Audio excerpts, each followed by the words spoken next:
തുടരും എന്ന മോഹൻലാൽ ചിത്രത്തിലെ കൊണ്ടാട്ടം പാട്ട് പുറത്തിറങ്ങി മണിക്കൂറുകൾക്കകം ദശലക്ഷക്കണക്കിന് പ്രേക്ഷകരെ സ്വന്തമാക്കി കഴിഞ്ഞു.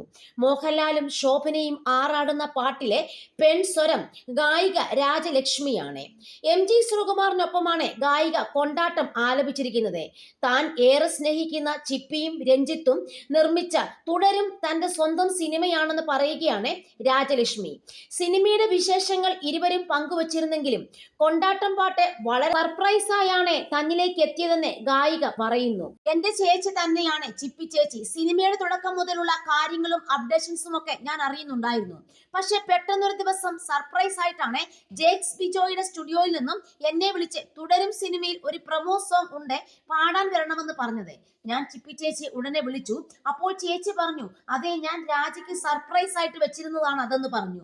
ഒരു പ്രൊമോ സോങ് ആണ്, സിനിമയിൽ വേറെ ഫീമെയിൽ പോർഷൻ ഒന്നുമില്ല. രഞ്ജിത്തേട്ടൻ പറഞ്ഞു ഇത് രാജ് തന്നെ പാടണമെന്ന്. അങ്ങനെയാണ് ഞാൻ പാട്ടുപാടാൻ പോയതെന്നും